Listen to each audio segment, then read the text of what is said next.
Devin Lyons, Adam Craig, Anthony Diaz, and Matthew Slavin welcome you to the first stop of the Oregon Enduro Series.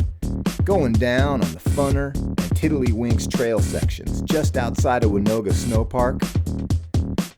This first stop of the Oregon Enduro Series is going to be nuts.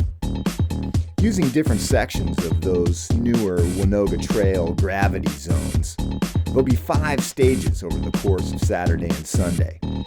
Nothing's going to be terribly hard, but when you're moving fast, that's when things become a bit technical.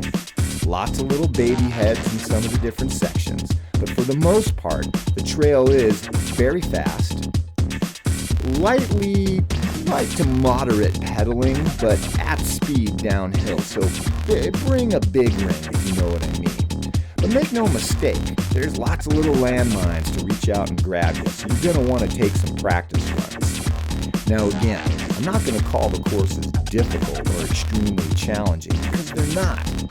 But at speed, that's when things get crazy, because there are some big drops, and there are a few things to plan ahead for and think about. Again, because you're going to be at speed. You can ride the trails slow without too much trouble, but this is an enduro after all, right? So you're trying to get it on. 29ers and bikes of all styles are going to suit this course well, so bring what you're the most comfortable on. I do recommend some full suspension. Like I said, lots of guys riding 29ers, but full suspension is kind of one of those things I'd say bring at least 4 inches.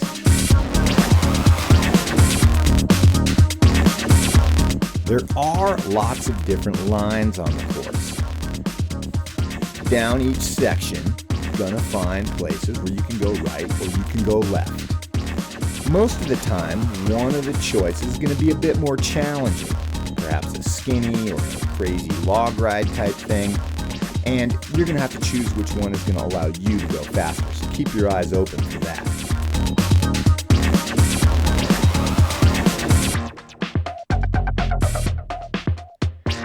A lot of people asking about what kind of tires to run. Well, it is rocky, but rocky in sections. So can you get flats? Well, yeah, sure. But do you need downhill casing or like big burly 2.5, Whistler tires? No, not the case.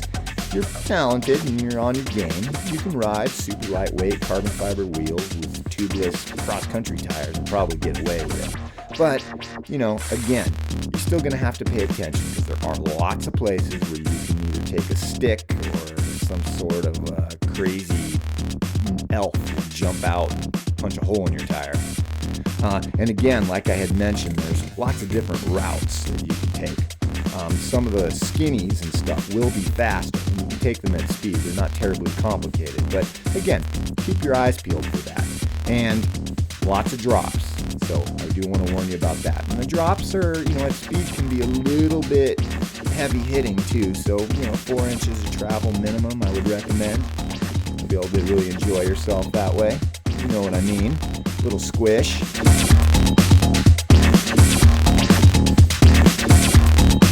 Most of the course, if I was to describe it in a big picture, all right, it's just fast, playful, and fun. That's the best way to look at this.